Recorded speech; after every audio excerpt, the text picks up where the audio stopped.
Are we recording? We are. Wow, We're it's on. so casual. I love it. So I had.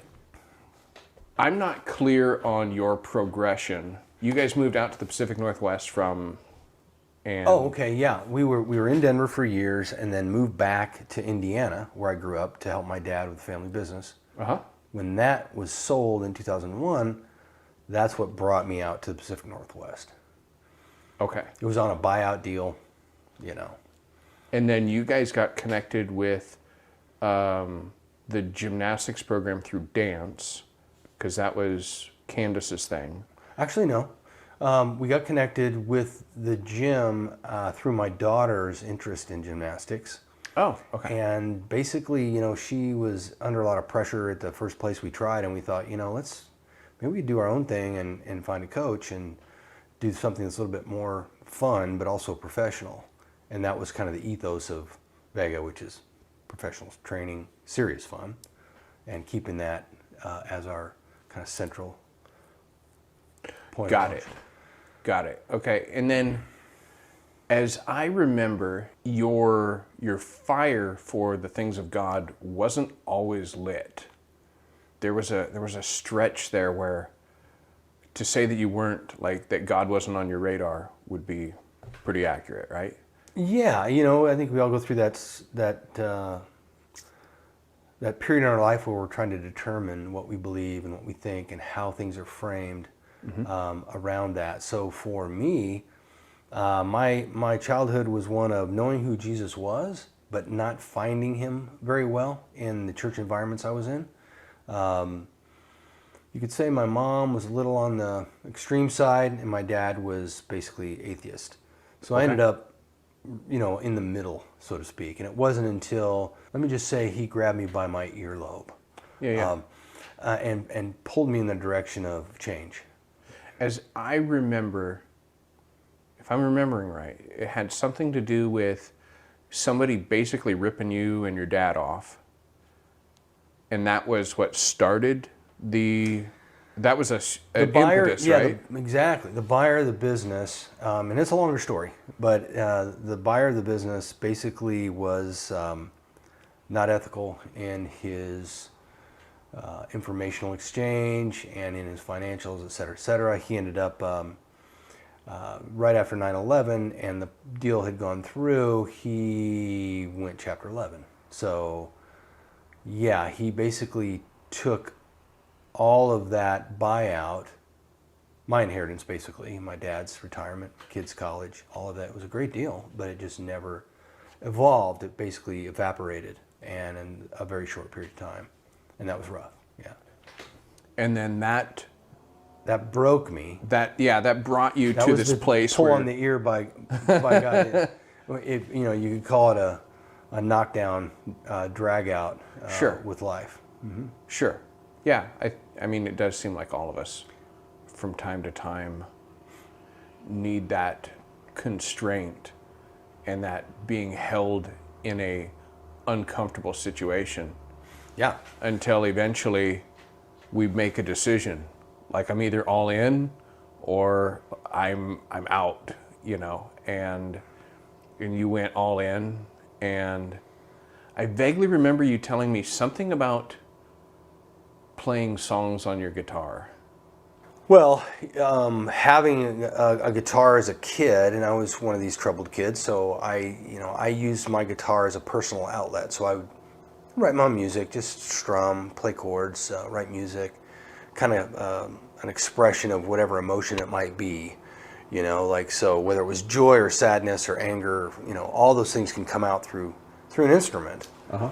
And so that instrument was something I had all the way through my teens, into my 20s and 30s, and it was kind of a very personal thing. It was my thing.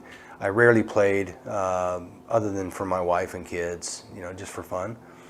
And played a few times for my friends. Once at my bachelor party and at my wedding, and you know, there were just some times when it was time to break it out. Well, when I came back into an understanding of the kingdom and what it meant to really chase after this crazy carpenter called Jesus, and honor him and bring what gifts and talents he puts in us to the forefront of our life, I was challenged by a friend of mine who was hosting a home group and knew I played, saw my guitar. We were hosting at our house. He was leading, and he says, "Hey, you play that thing?" I'm like, Yeah. "Yes, no." Well, what do you mean? Well, and that led to him pushing me, and I would say not so much pushing me, but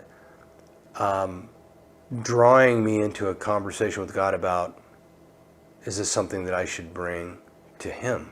And it was, it was that led me to play and lead worship and do all that stuff in the church. Cool. Yeah. So the guitar was part of the healing process, and it was also part of my beginning into leadership within the church, and that led to helping men's group, and then taking men's group and working in ministry there, and then becoming an associate pastor. And so the kingdom, just the more I put in, the more I said, God, make it real, or I can't just do church. I need to do kingdom. I need to do ministry. I need to be involved with you and do what you're doing. And he would lead people that would come to us and be part of our family for a while. He just opened doors in ways that I could never have imagined. For sure. Yeah. In that last little bit, you had said something about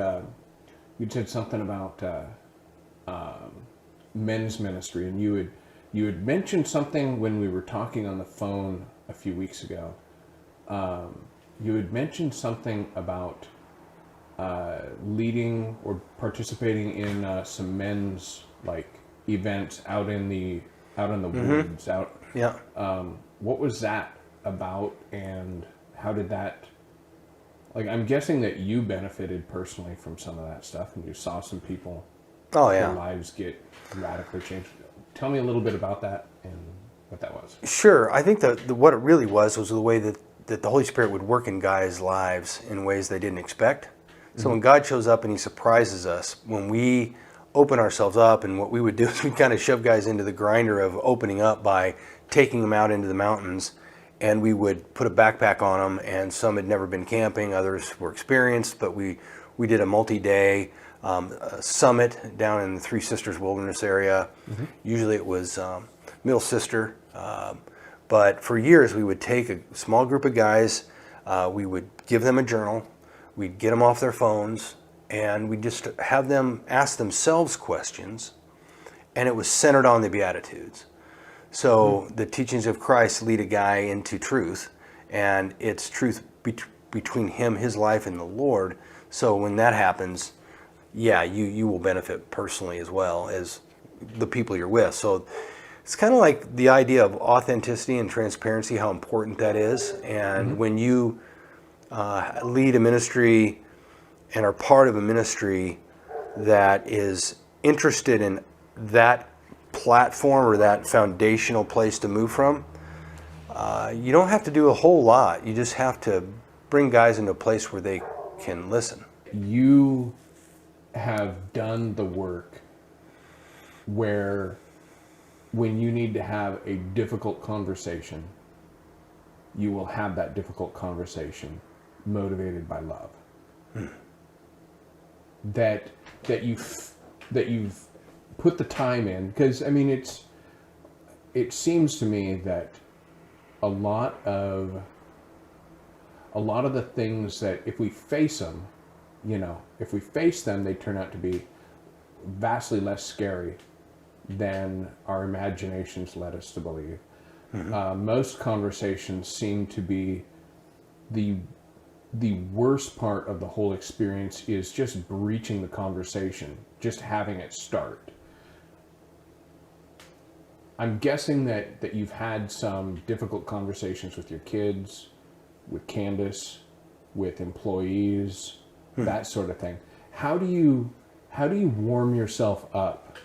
And I'm guessing that you show up with some sort of intention and some sort of way that you approach the conversations. How do you talk yourself into the conversation and showing up well versus blundering in, not doing it, chickening out, and not doing it? Yeah, I think it's an interesting topic, because difficult conversations always begin with an issue. right? There's always an issue. And how we tee up that issue, and there's very different issues in our lives. We have, work, secular issues, we have family issues, we have personal friendship issues. And what I mean by that is all these relationships, they're always going to be dynamic, and there's always going to be nuances, and no matter what you do, you're going to end up having a situation where you begin to feel some tension around a topic or, like I say, an issue. And oftentimes we get drawn into difficult conversations with the wrong angle of addressing the issue, because we will allow emotion to drive it. And that's something that's very difficult, because when we're just in the moment, we'll have a tendency to say things, and as we all know, it's not what we say often, it's what people hear that matters. And when we're emotionally charged, we may say something that's very much relevant, but it's heard with, say, anger instead of a heart that needs to be heard. And when you think about the heart, I think that's a really good place to start when it comes to difficult conversations. The word talks in Proverbs 4, I think it's 23, to guard your heart with vigilance, with all vigilance, for from it comes the springs of life, flows the springs of life. I don't have my Bible in front of me. And so we have this wisdom from the scriptures that talks about guarding our heart, and our heart gets hurt, and it begins to cause emotion to flow. And it's important that whenever I come into a conversation that's going to be difficult with somebody, I check myself first. So it's not just about them, it's about me too. Asking myself hard questions. Why am I feeling the way I'm feeling? Why am I offended? Is there work I need to do about this before I talk to somebody? How might I lean into this and get some help from the Father? Should I be seeking wisdom about this issue? Should I be taking this into the scriptures and weighing it? And we're a group of people who have the advantage. If we're a person of faith, that's one step in the right direction, right? Because there's so much wisdom that comes from the Word and from following Christ. If you don't have that, it's sometimes more difficult, just coming off of a secular point of view where I'm entitled and this isn't fair and I want to just resolve this. Sure.